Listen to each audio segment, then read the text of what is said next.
Most of y'all know that I did have the privilege, and it was a privilege, working with Elvis Presley. We worked with him for 7 years. I knew Elvis from the time he was 14 years old until he passed away.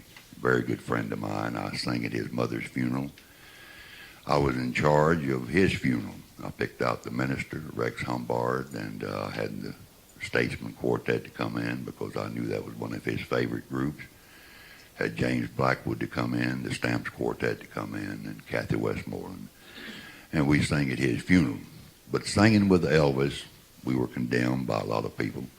But he gave us an opportunity to sing to a lot of people that we never would have had the opportunity. Other than that, we sung gospel music to hundreds of thousands of people that never had heard gospel music, and were led to the Lord by the singing of gospel music to those people. And we still have an opportunity to go a lot of places because we sang with Elvis. As Mark told you, we go overseas quite a bit to sing. Now, I don't know why we're so popular over there, unless it's because I told them we'd bring Elvis with us.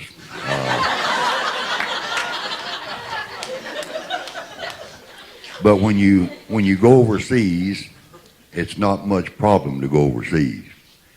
But when you start to come back into this country, well, then they run you through embarkation, and they examine you, see if you caught any fleas, anything like that.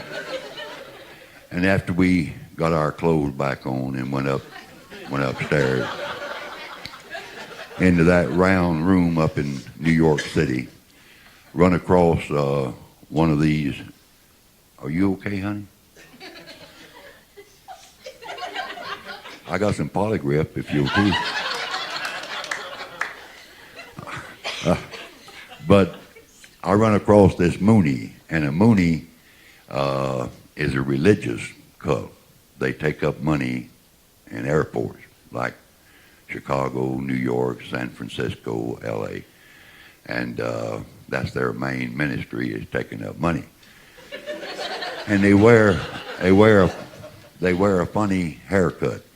They shave each side of their head, slick as a button, and leave a strip of hair going right down the middle of their head. You couldn't be no Mooney back there.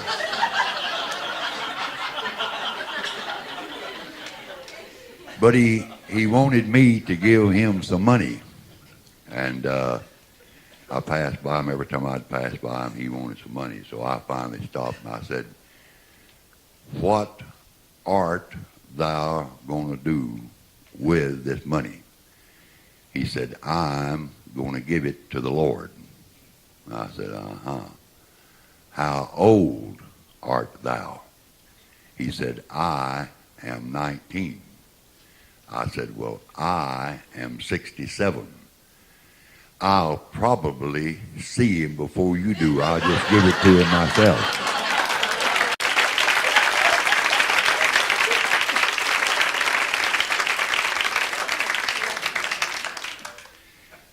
I was coming back from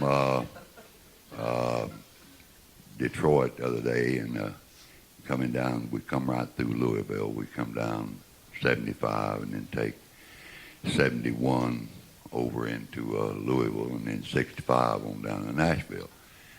I had a friend of mine that was in the hospital there, and it gave me an excellent opportunity to go by and see him. And I went in and found out what room he was in and headed down to see him. And just as I was going in his room, his doctor was coming out, and he said, "Pardon me, are you going in to see Bill?" And I said, "Yes, sir." He said, "Well, your friend had a bad car accident, and he said had to have an operation, and because of it, we had to cut off both sets of his ears on both sides of his head." Said he ain't got ear nowhere. He's slick as a button on both sides of his head, so whatever you do, don't mention his ears when you go in there. I said, "All right." He said, "Look, I'm serious.